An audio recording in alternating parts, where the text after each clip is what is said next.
Partnership start किया हुआ था,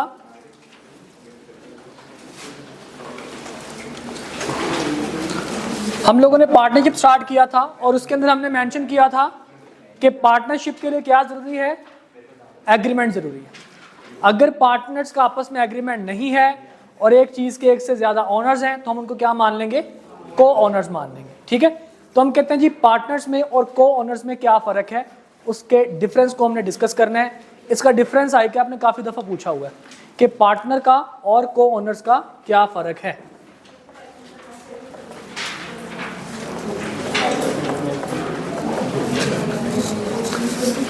देखिए बेटा, तो सबसे पहला जो इनका डिफरेंस आ रहा है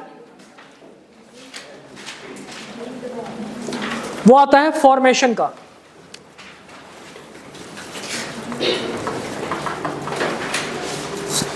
पार्टनरशिप जो है उसको फॉर्म करने के लिए एग्रीमेंट जरूरी है, फॉर्म्ड बाय एग्रीमेंट, और जबकि कोऑनरशिप के लिए एग्रीमेंट जरूरी नहीं है, नॉट बाय एग्रीमेंट। ओके, इसके बाद इनमें जो डिफरेंस आता है वो आता है बिजनेस का।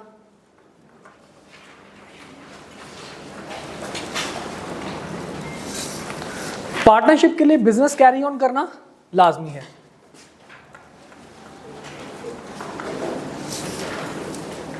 जबकि कोऑनरशिप के लिए इनका इकट्ठा बिजनेस होना लाजमी नहीं है। आप कोऑनरशिप और पार्टनर का अपने माइंड में इस तरह से रखिए कि पार्टनर फॉर एग्जांपल एक ही फर्म है, उसके डिफरेंट पार्टनर्स हैं और एक जगह पे दो भाई हैं और वो एक ही प्रॉपर्टी के दो ऑनर्स हैं। तो भाई आपस में मिलकर बिजनेस अगर कर रहे हैं तो वो उनका ज्वाइंट फैमिली बिजनेस होगा, वो उनका पार्टनरशिप बिजनेस नहीं होगा। ठीक है, लेकिन अगर हम दो डिफरेंट लोग आपस में मिलकर या दो भाई ही आपस में मिलकर एग्रीमेंट कर लेते हैं तो वो क्या कहलाएंगे, पार्टनर्स कहलाएंगे। तो पार्टनरशिप के लिए बिजनेस का कैरी ऑन करना जरूरी है, जबकि कोऑनरशिप के लिए बिजनेस कैरी ऑन होना जरूरी नहीं है। अगर फर्म कोई प्रॉपर्टी ऑन करेगी, फॉर एग्जांपल अगर ट्रिपल सी किसी प्लॉट को ऑन करती है तो हम क्या कहेंगे, जनाब ये पार्टनरशिप का काम है, या पार्टनरशिप के ओनरशिप में ये हमने बिजनेस कैरी ऑन किया था, वहां से हमने कमाया। लेकिन अगर एक ही प्लॉट के दो सगे भाई उसके उनको विरासत में मिली है, उनका इनहेरिटेंस मिला है, तो हम क्या कहेंगे, ये आपस में कौन है, को ओनर है, इनका बिजनेस होना जरूरी नहीं है। ठीक है, तो यहां पे हम कहते हैं जनाब नॉट नेसेसरी। Got it. इसके बाद जनाब हम बात करते हैं नंबर ऑफ पर्संस की।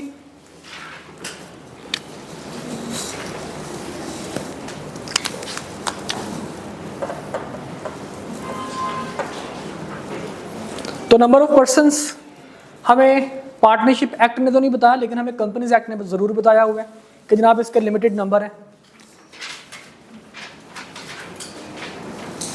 कि बैंकिंग सेक्टर हुआ तो 10, नॉन बैंकिंग के लिए 20 और अगर प्रोफेशनल्स हैं तो 20 से ज्यादा, जबकि को-ओनर्स के लिए कोई लिमिट नहीं है,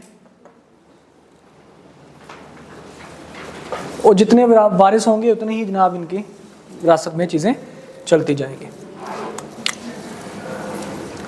इसके बाद जनाब हम बात करते हैं कि ये आपस में ये म्यूचुअल एजेंट होते हैं, म्यूचुअल एजेंसी।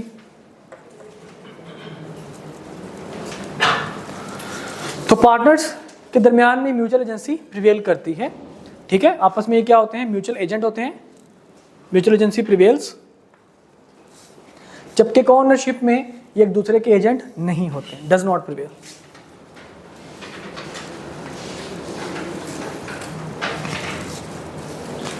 उसके बाद आपके पास आता है जी sharing of profit and loss.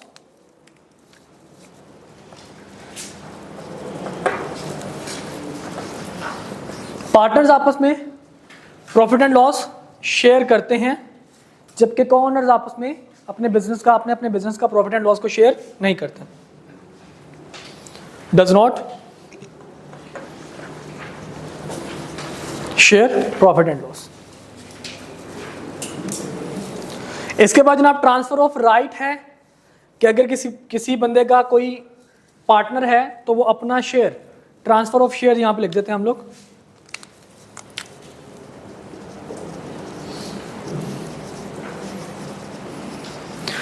Transfer of share का मतलब यह है कि जनाब लेट्स सपोज हम चार पार्टनर्स हैं जनाब, हसन, अरशद, नबील और मुबशर। मुबशर जब इंग्लैंड जा रहा था तो उसने कहा कि यार मेरा जो शेयर होगा आप मुझे देने के बजाय मेरे मामू के बेटे, उनके मामू के बेटे भी हमारे हॉस्टल में रहा करते थे, कहते जी आप उनको दे देना। तो हमने कहा भाई साहब ऐसा नहीं है, हम आपको शेयर देंगे, आप आगे जिसको मर्जी दें हमारी तरफ से। आप अपना जो राइट है वो आप किसी दूसरे बंदे को हमारी मर्जी के बगैर ट्रांसफ़र नहीं कर सकते। अगर हम कहते हैं ना कि जी हम जो पार्टनरशिप में जो शेयर आएगा, आपका हिस्सा जो आएगा वो हम सिर्फ आपको देंगे, किसी और को नहीं देंगे, तो वो किसी और बंदे के नाम पे वो शेयर को ट्रांसफ़र नहीं कर सकता। ठीक है, जब उसको राइट मिल जाए, शेयर मिल जाए, उसके बाद वो जहां मर्जी उसका दिल करता लगाए। ठीक है, तो इस वजह से जो ट्रांसफर ऑफ शेयर है वो यहां पे can not without approval bye all partners. Very good.